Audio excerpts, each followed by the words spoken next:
You must not tell anyone what I am about to tell you. It creates a shiver right down the spine, doesn't it? That one line. It really does. It's the ultimate paradox to start a book with. It is. It's the literary equivalent of, leaning in close at a dinner party, the room goes quiet, and someone just whispers, I'm going to tell you a secret, but you have to promise to take it to your grave.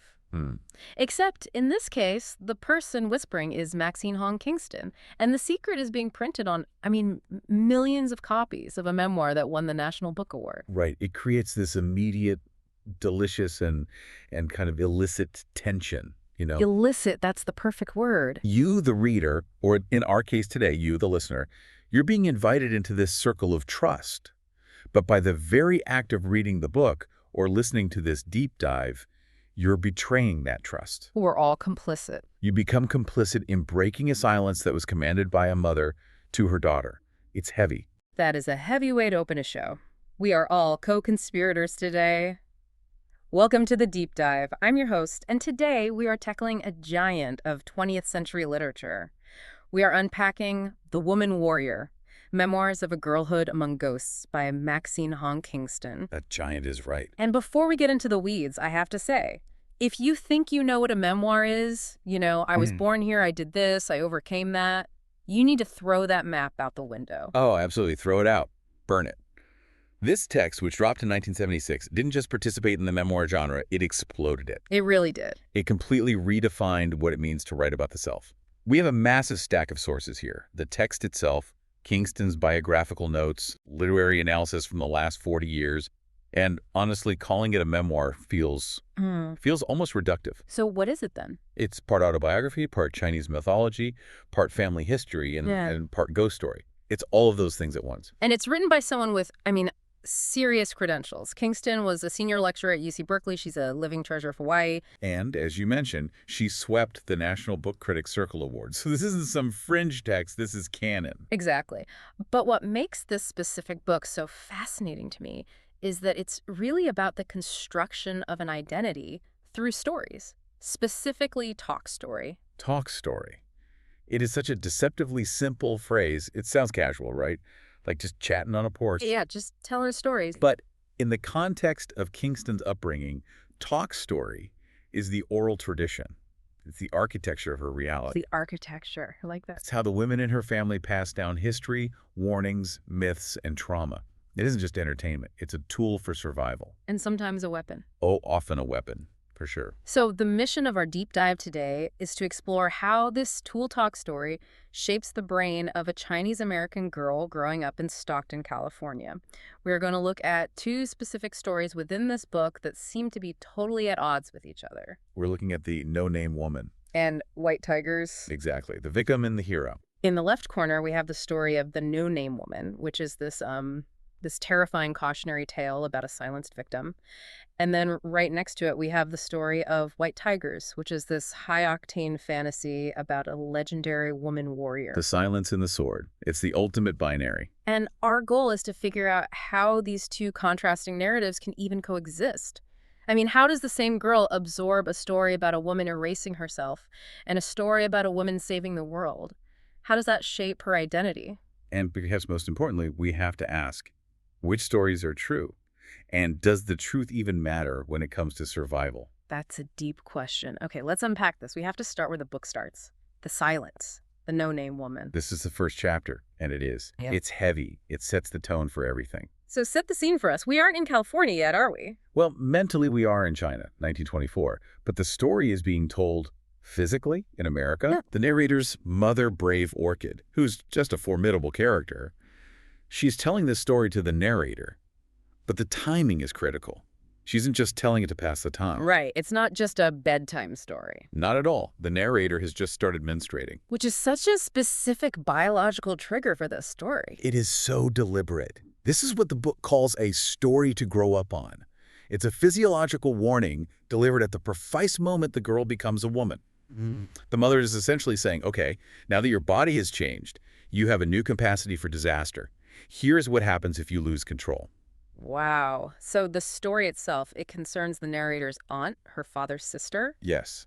And the husband had left for Gold Mountain, America years prior. He's been gone a long, long time. and then suddenly the aunt is pregnant. Which obviously is physically impossible if the husband has been gone for years. Mm. And in a village where everyone is related and the walls are thin, this is cataclysmic. It's undeniable proof of adultery. And the reaction, I mean, reading this, the description of the raid on the house is just vivid. It's nightmarish.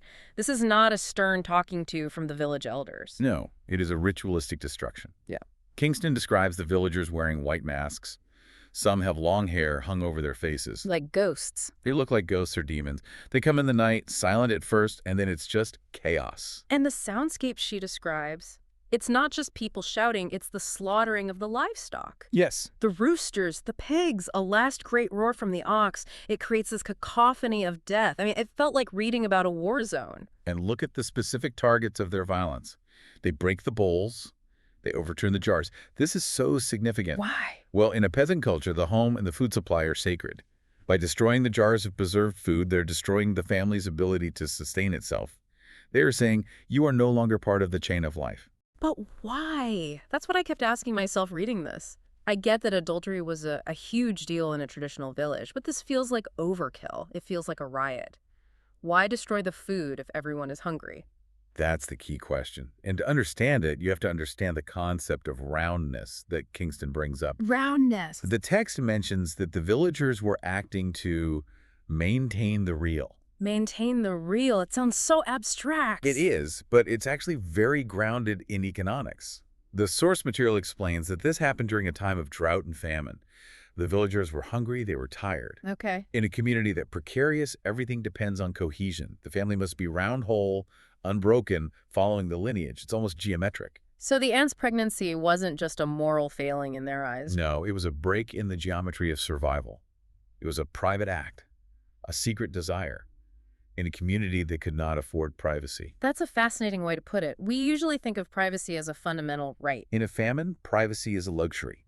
The book calls it an extravagance. Right. Adultery is extravagance. Exactly. When you are starving, you don't have the calories for romance or for individual choice that goes against the group. So the villagers attack to purge this bad luck, this break in the circle, before it can hurt the harvest. They're trying to seal the breach. So it's almost like an immune response. The village is the body, the ant is the infection. And the raid is the fever trying to burn it out. That is a perfect analogy. It is brutal, utilitarian logic. So the raid happens, the family is humiliated, and then comes the aftermath, which is somehow even more tragic. The ant gives birth in the pigsty. Which is such a heartbreaking detail. Why the pigsty? The book says she did it to fool the gods. Yes. The idea is that the gods are jealous of human happiness, but they don't snatch piglets. So she tries to lower herself to the status of an animal to protect the baby. But it doesn't work. The next morning, the mother finds the ant and the baby in the family well. She commits suicide, and she takes the baby with her. But we have to look very closely at how she does it. Jumping into the well isn't just ending her life. It's what the book terms a spite suicide. A spite suicide. Unpack that for me. What does that mean? Well, think about the infrastructure of the village. The well is the source of drinking water for the family.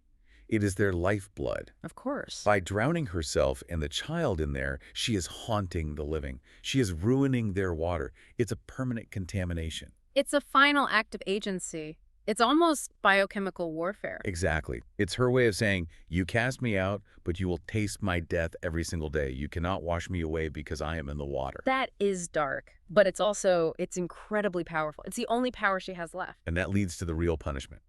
The raid was brutal, yes. The suicide was tragic. But the ultimate punishment, the one that the mother is actually enforcing by telling this very story, is the erasure. We say that your father has all brothers because it is as if she had never been born. That is the line. That's the core of it. She has a no name. She is erased from the family tree, from memory, from history. Which is, we have to contextualize this, in a culture deeply rooted in ancestor worship. Yeah. Where you need your descendants to care for your spirit. This is a fate worse than death. It is spiritual annihilation. You cease to exist on every plane. And the narrator, the young Maxine, She realizes that by listening to this story and keeping the secret, she is participating in that punishment. She's an accomplice. She's helping to erase her own aunt. It's such a heavy burden for a child. Don't tell anyone.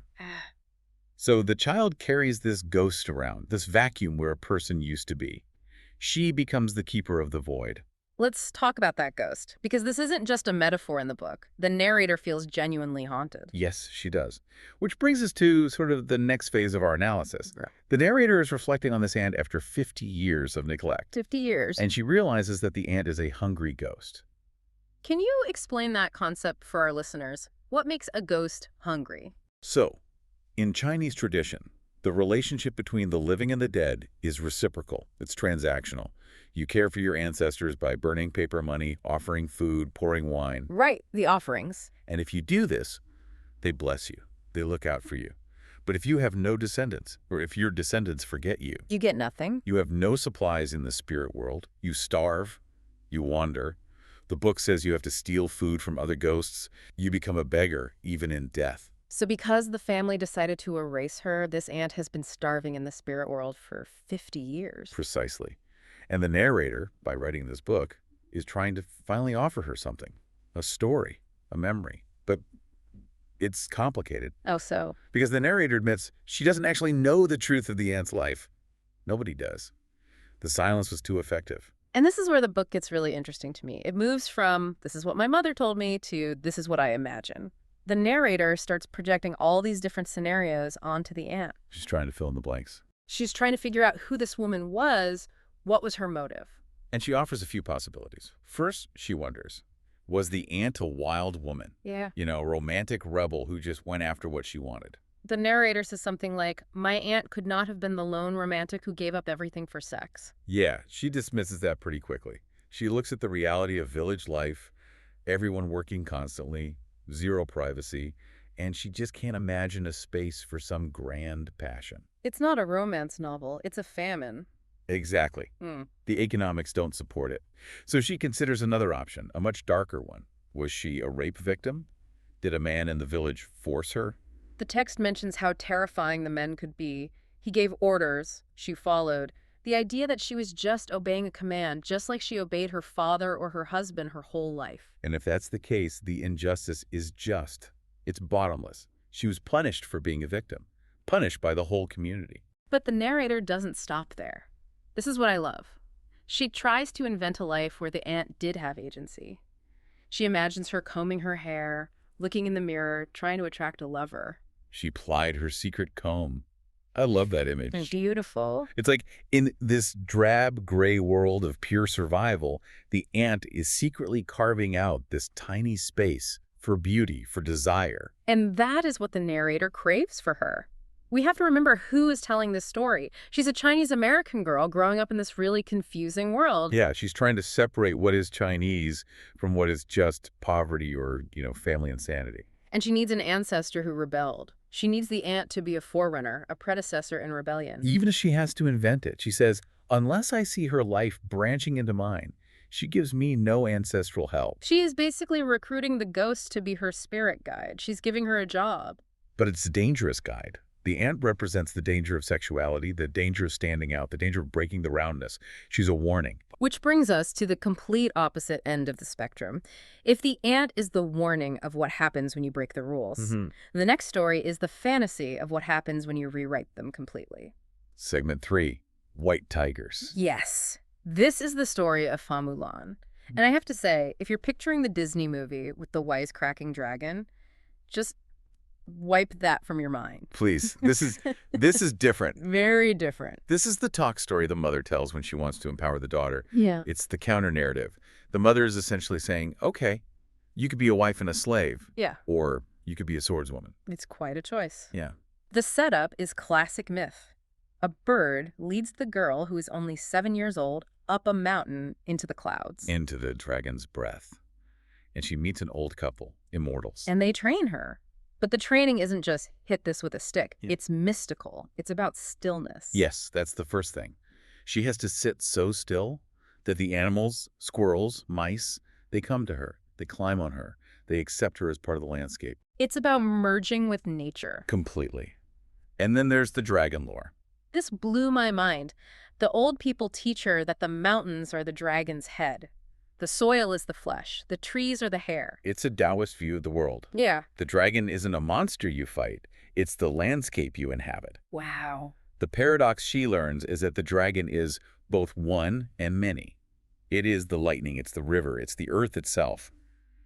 To be a warrior, she has to understand the connectivity of all things. She doesn't conquer the land, she becomes the land. And from that understanding, she develops these physical superpowers. She can jump 20 feet in the air. She can control the dilation of her pupils. Which is such a specific, odd detail. It is. Controlling the pupil dilation. But it speaks to this hyper-awareness. She sees everything. She isn't hiding like the ant. Including her family. And this is where the gourd comes in. The old man has this magic water gourd. The gourd, it's like a crystal ball. Or like a primitive surveillance system, a celestial security camera. She can look into the water and see her family back in the village. But notice the torture of it. She can see them, but she cannot speak to them. She can't interact. Right. She watches her parents aging. She sees her husband, who she was spirit married to as a child, and her brother getting conscripted by the local baron. And she wants to rush down and save them. She's only 14 years old at this point. She's trained. She's ready to go. And she screams, "No, I'll go." But the old couple stops her. They say, "You're not ready." This is the lesson of delayed gratification. It's the suppression of emotion. Which is such a key theme. That line really stuck with me. I could stop loving animals raised for slaughter. She has to harden herself. She has to turn off that empathy to become the weapon she needs to be. And this contrasts so sharply with the narrator's real life, right? In her American life, she is struggling with being too emotional, too loud, or too quiet. Right. She's all over the place. But in the fantasy, the warrior has perfect control. She waits. She trains for years more until she is 22. And then comes the final test, the dead land. Yes. This is segment 4. It's the survival test. The old couple sends her into the wilderness with nothing but a knife. And she starts hallucinating from hunger. She sees gold people dancing. She sees the machine future. It's this weird, psychedelic, almost sci-fi moment where she sees the future of the world. Robots, planes, modern life. What's that about? It suggests that the warrior state of mind transcends time. She is tapping into something eternal, something that sees the whole arc of history. But the grounding moment, the moment that brings her back to Earth, is the rabbit. A white rabbit, a beautiful moment. She's starving, she's huddled by a fire, and a white rabbit hops up and literally jumps into the fire to cook itself for her. A gift of meat. I mean, talk about self-sacrifice. It's an incredible image. But let's connect this back to the no-name woman. This is a critical contrast that explains why the narrator clings to this story so hard. Go on. Well, the no-name woman was starving at the outcast table, remember? The family gave her leftovers, scraps. She was rejected by her human community. She was pushed out of the circle. Right. She was trash to them. Her existence was an inconvenience. But here, in the mountains of the White Tigers, nature itself sacrifices for the warrior. The rabbit gives its life to sustain her. The universe is conspiring to help the hero. Whereas the universe, or at least the village, conspired to crush the ant. That is a brilliant connection. Yeah. Yes. The warrior is supported by the entire world. The victim is erased by it. That makes so much sense. And so, strengthened by that sacrifice, she returns to the village. And the reception is a little different this time. Very different. They treat her like a son. They kill a chicken for her. She takes her father's place in the army. She's a hero before she's even fought a battle. Which brings us to the most graphic, and I think the most symbolic part of the entire White Tiger's story. The tattooing. Segment 5, carved in skin. This part makes me wince just reading it. She should. It is meant to be painful. Her parents, the same parents who in the other story would have been the ones to enforce the silence and erase the ant, they take the warrior into the family hall. They wash her back. And then the father uses knives to carve oaths and lists of grievances directly into her skin. For days. It takes days. While the mother holds her and feeds her soup. It's this family ritual. That line, "If an enemy should flay me, the light would shine through my skin like lace." It's horrific and beautiful at the same time. But why? Why do it that way? Why carve it? Why not just write it on a piece of paper or a banner? Because paper can be lost, paper can be burned, paper can be torn. But skin, the body, becomes the text. It's indelible. So she literally carries the family's history and their pain on her back. She becomes the scroll. Think about the contrast again. It's always about the contrast. The no-name woman, no name, erased, forgotten, a blank slate. The warrior, too many words. She is literally covered in language. She cannot be forgotten because her very body is a manifesto. That is, wow. Okay, so the ant is the silence and the warrior is the scream. Warrior is the text. She is the living record. She takes the private pain of the village and makes it public, makes it a weapon on her skin. So she goes to war, and it's this epic campaign. She leads a peasant army. And notice the color symbolism. Yeah. Red. Yes, everything is red. Red flags, red sashes, red tassels on the spears. Red is the color of luck, of joy, of the new year in Chinese culture. But here, she reclaims it for war. She makes the army look like a celebration. It's brilliant psychological warfare. We are happy to fight you. This is a joyous occasion. And she encounters these supernatural enemies. There's a giant who turns into a snake. A giant enemy leader, yeah. She fights him, cuts him down, and as he dies, he reverts to his true form of snake. It reinforces that she is fighting primal evil itself, not just men. She is restoring the cosmic order. But the part that really complicates the hero narrative for me is the motherhood aspect. Oh, that's a crucial part. Go on. Well, she gets pregnant on the campaign. She marries her childhood friend. They're fighting together, and she gets pregnant. Which usually ends the career of a female warrior in stories, right? Yeah. The biology usually stops the plot. Exactly. But she hides it. She wears her armor to look like a fat man. Which is just hilarious and practical. And she gives birth in a tent. But then she sends the baby away. She does. She sends the baby with her husband to his family to be raised in safety while she continues the war. And I couldn't help but think of the no-name woman again. It's inescapable. Both women give up their babies. The ant jumps into the well with hers. The ultimate giving up. The warrior sends hers away. It's a mirror image. The ant's act is one of shame and desperation, born of weakness. The warrior's act is one of duty and sacrifice, born of strength. One is for survival of the self. The other is for survival of the nation. Precisely. She gives up the child to save the country. But the pain is there. The text makes that clear. It says, I would get so lonely that I slept outside. It shows that even the fantasy has a cost. You can be the warrior, you can be the hero, you can have the words on your back, but you still have to sacrifice the roundness of the family to do it. That's a great point. She's separated from her child, just like the ant was separated from the community. But she retains her honor, and that is the key difference the mother is trying to teach. You can break the rules, you can be a man, you can be a soldier, if you are powerful enough, if you are successful. The ant failed. The warrior succeeded. No army will be able to stop you from doing whatever you want. That's what the old woman on the mountain told her. So power dictates morality. That's the hard lesson here. I think it is. So we have these two stories swirling in the narrator's head, which brings us to our last segment, synthesis. How does a young girl in Stockton, California reconcile these two things? Because, spoiler alert, she is not a warrior. Yeah. Well, the reality is, it's disappointing. It is. She says, I could not fly like the bird that led me here. It's heartbreaking. She isn't a swordswoman. She's clumsy. She breaks dishes. She has a duck voice, this strangled, pressed voice that happens when she tries to speak up in American school. It's so relatable. You grow up on these myths of greatness, and then you're awkward. You're getting straight A's in your report card, but you can't speak up in class. She feels like a failure.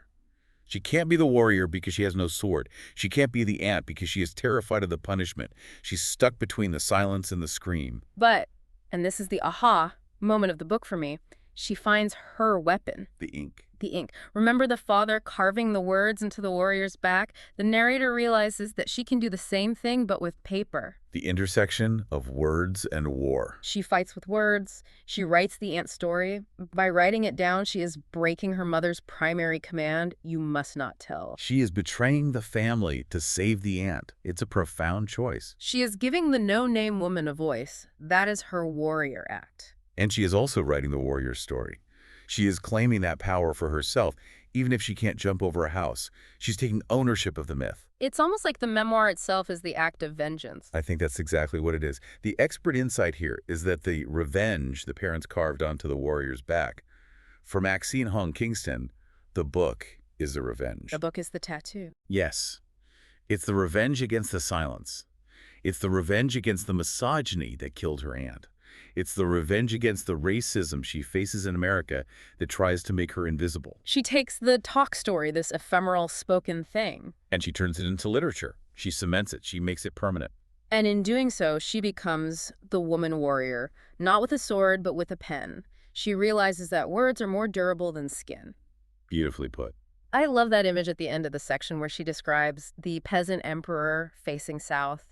It's this validation of the struggle. It's the establishment of a new order. And that's what this book did. It established a new order for Asian American literature. It said, our stories, our ghosts, our secrets are valid. They are powerful, and they will be heard. It's incredibly empowering. But it leaves us with a heavy question. It does. We've spent this time diving into the silence of the ant and the noise of the warrior. The oppressed and the liberator. The warning and the fantasy. And it makes me think about the stories we are told in our own families. Every family has them. They're the building blocks of who we are. We all have the warning stories. Don't be like Uncle Joe. Don't end up like your cousin. Stories designed to keep you in line, to keep the circle round, to make sure you don't threaten the survival of the group. And then we all have the myths. Your great-grandfather walked 10 miles in the snow. We come from a line of tough women. Stories designed to make you brave, to give you a legacy to live up to. So the provocative question for you, for our listeners today, is this. In your own life, which family stories are the warnings and which are the myths? And more importantly, do you have the courage to tell the secret ones? The ones that start with, you must not tell anyone. Because that's where the real power lies. That's where the ghosts are waiting. That is where the warrior lives. Indeed. Thank you for taking this deep dive with us into the memories and ghosts of Maxine Hong Kingston. It's been a journey. It's always a pleasure. Keep reading, keep questioning, and maybe tell a secret or two. We'll see you next time on The Deep Dive.